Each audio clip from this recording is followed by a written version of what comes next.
the vast digital ecosystem of Roblox, creativity is currency. It's a platform powered almost entirely by user-generated content, from the immersive worlds we explore to the avatars we wear. With over 70 million daily active users and a marketplace flooded with new creations every hour, Roblox has become both a game engine and a global stage for emerging developers. But behind its vibrant facade lies a growing and often under-discussed crisis: plagiarism. Plagiarism on Roblox isn't always obvious. It doesn't always have to involve blatant theft or copy-paste jobs. Sometimes it's subtle. A script slightly altered, a game mechanic tweaked just enough to pass under the radar, or assets repackaged with a new title. But regardless of shape or form, the root issue is the same: creators taking the work of others and passing it off as their own. To understand the depth of this problem, we have to look beyond the surface and examine the structural and cultural dynamics that have allowed it to flourish. At its core, the root cause of plagiarism on Roblox stems from a dangerous cocktail of accessibility, anonymity, and ambition. It is remarkably easy for users to access other developers' public games, dissect them using unofficial tools, and reverse engineer the components. This technical accessibility, coupled with the pressure to succeed in an oversaturated environment, fuels a culture where originality is often sacrificed in favor of replication and speed. Many developers on Roblox are young. Some are even teenagers, while others are younger. While this democratization of development is one of the platform's defining strengths, it also means that not everyone fully understands the ethical and legal implications of copying someone else's work. In some circles, copying is rationalized as inspiration, a gray area where the line between homage and theft becomes dangerously blurred. But make no mistake, plagiarism is not simply a nuisance. It is a systemic problem that undermines the very foundation of a creative platform. It devalues original work, discourages innovation, and creates an environment where those who copy are often rewarded more than those who create. For every original game that struggles to gain traction, there's a clone riding on its coattails, siphoning attention and profits without contributing anything new. And perhaps the most insidious part, many victims of plagiarism never receive justice. Reporting stolen work is a tedious, often ineffective process. Enforcement is low, and in the fast-moving world of Roblox, by the time moderation steps in, the damage is usually already done. So today, I want to take a deeper look at plagiarism within the Roblox ecosystem. How it happens, why it continues, and what can be done to combat it. Not just by Roblox as a company, but by us as a community. Because if we don't confront this now, we risk losing what makes Roblox special in the first place. A space where creativity, originality, and innovation are supposed to thrive.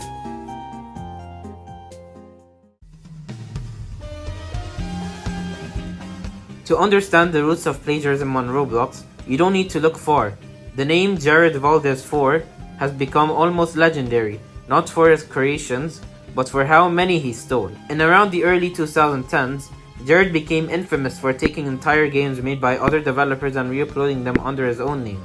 Often he changed nothing, not the title, not the scripting, not even the thumbnails.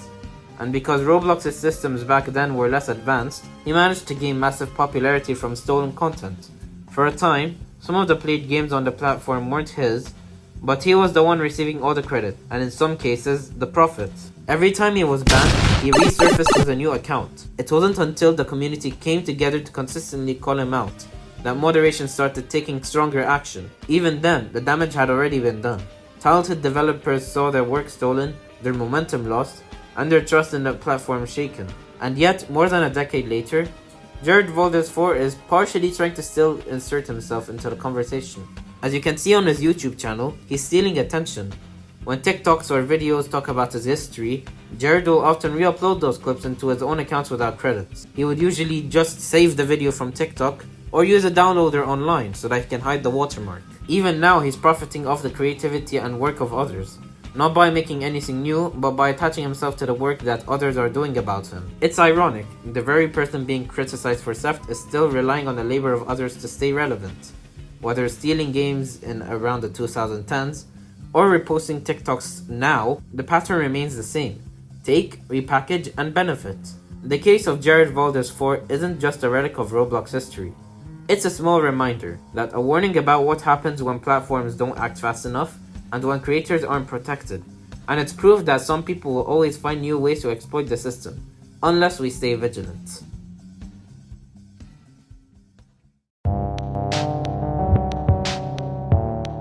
Nowadays, people who make successful games have a bad history on them. Look no further because we have Adrian, also known as BMW Looks. Yes, I already made a video on him before, and pretty much a lot of his actions are alleged, but also some are true and are all public information, as I will also show you how some games have been plagiarized. Among the most troubling allegations against Adrian is his pattern of exploiting copyright law to silence developers, not to protect his own work, but to suppress fair competition. This goes beyond plagiarism.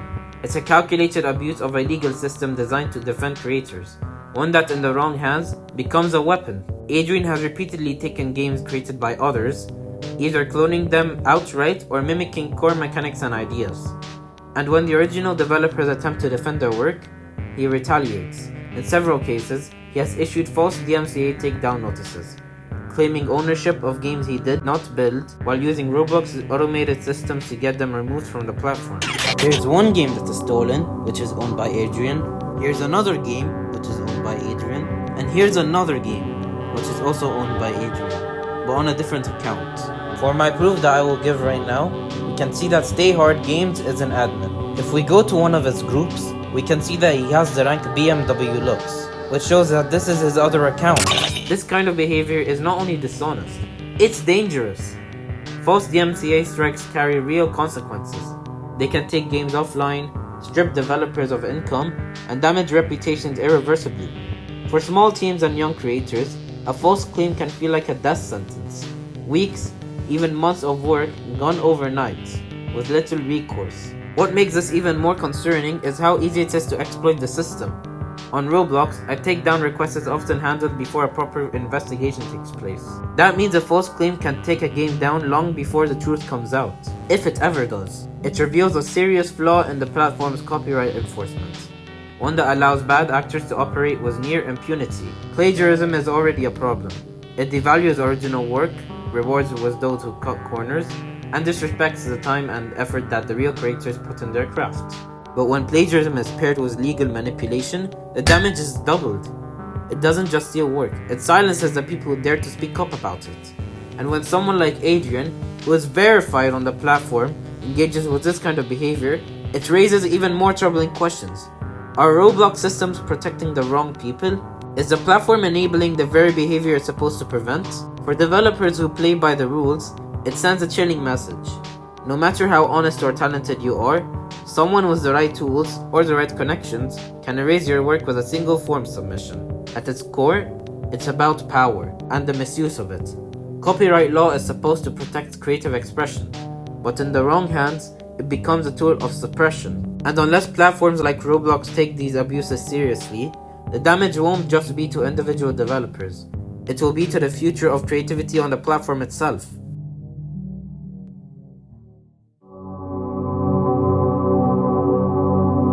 When it comes to commentary on Roblox controversies, expose videos can play an important role, raising awareness, sharing evidence, and holding individuals accountable.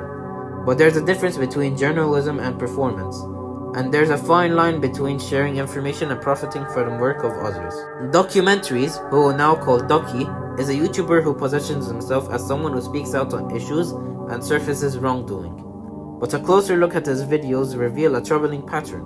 While he does give credit, which is respectable, large portions of his content, sometimes half or more of a total runtime, consist of other people's footage, arguments, and research. And what does he contribute? Very little. In most cases, Doki offers no original insights. He agrees with the points already made, occasionally rephrases them, but rarely, if ever, adds new information or personal analysis. There's no deeper context, no pushback, no investigation. Just repetition. Legally, this is not plagiarism, but I'm including this because ethically, it's lazy at best, exploitative at worst. Credit doesn't absolve you from responsibility. If your content is dependent on others doing the legwork, and you're still monetizing that content for views and profits, then you're benefiting from someone else's effort while you're doing the bare minimum yourself. What's more concerning is that this creates the illusion of authority. Viewers unfamiliar with the original sources may believe Ducky is the one uncovering these stories. That's a misrepresentation, one that distorts who actually did all the work, and quietly sidelines the creators who took real risks to speak out. Think of it as a race to see who will get the upload first. Who will be the first person to upload the video about this person? True commentary adds value. It analyzes, it interprets, it challenges, it deepens the conversation. What Ducky is doing is content assembly. It's like watching someone else build a house, walking in, and calling yourself the architect because you added a welcome mat. This approach also devalues the work of real community advocates. The creators who gather evidence, who investigate, who confront problems head on, they deserve more than just a small tax credit. They deserve ownership of their narrative. If you're going to speak on serious topics, especially those involving abuse, misconduct, or community harm, then your voice should matter. You should be adding something. Otherwise, you're not amplifying the message. You're diluting it. Here's my personal message to Ducky yourself if you're watching this. I know you have potential, but what I think you should do is to try to make videos that talk about new drama. If you have ever investigated something yourself, then talk about it. Speak out about it. As long as there are no new points made, you have your own points to talk about. You can speak out on them, and you have all the credit for yourself.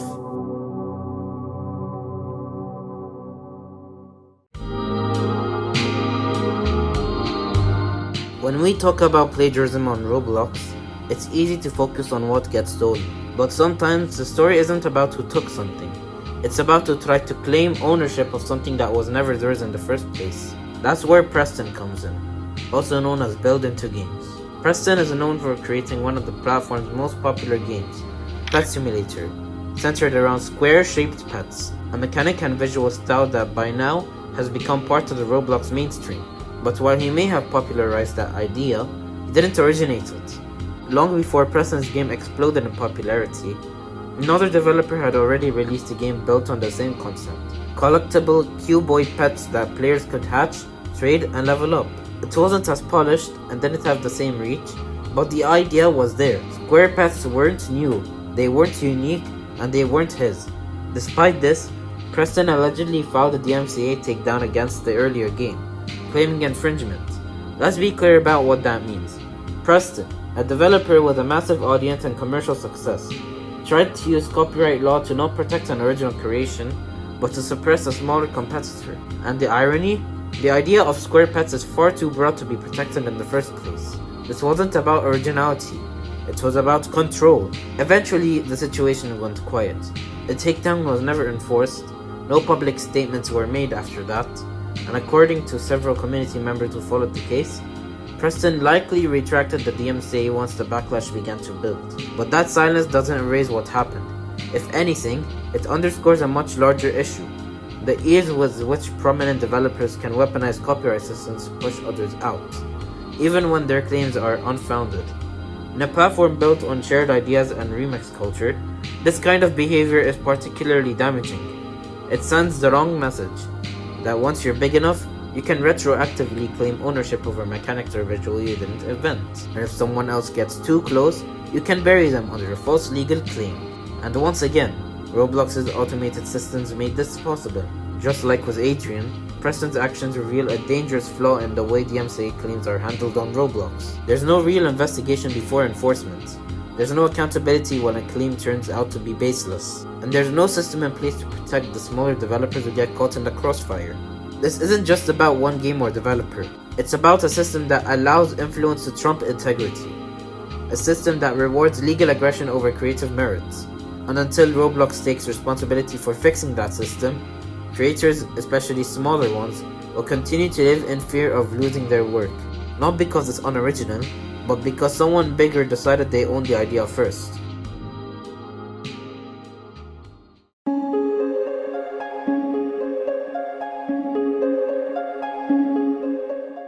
Across every example we've discussed, from the manipulative DMCA abuses from developers like Adrian and Preston, to the opportunistic content repackaging by YouTubers like Ducky, and the blatant plagiarism and re-upload culture popularized by figures like Jared Valdes 4, one truth remains disturbingly consistent. Roblox's copyright infrastructure is fundamentally ill-equipped to safeguard originality, fairness, or integrity. The platform, despite thriving on the intellectual labor of its user base, has failed to establish a copyright system that meaningfully distinguishes between legitimate protection and opportunistic exploitation. What we are witnessing is the commodification of theft, where those with influence can appropriate, suppress, or outright erase smaller creators under the guise of legal legitimacy. If Roblox is to be taken seriously as a platform for professional, sustainable development, then it must undergo a comprehensive reform of its intellectual property governance.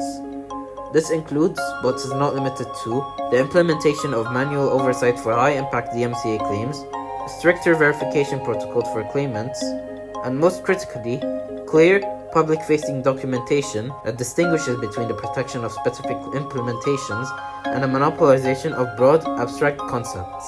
Furthermore, there must be mechanisms for restorative justice, systems that not only reverse wrongful takedowns, but actively repair the reputational and financial harm caused by the false claims.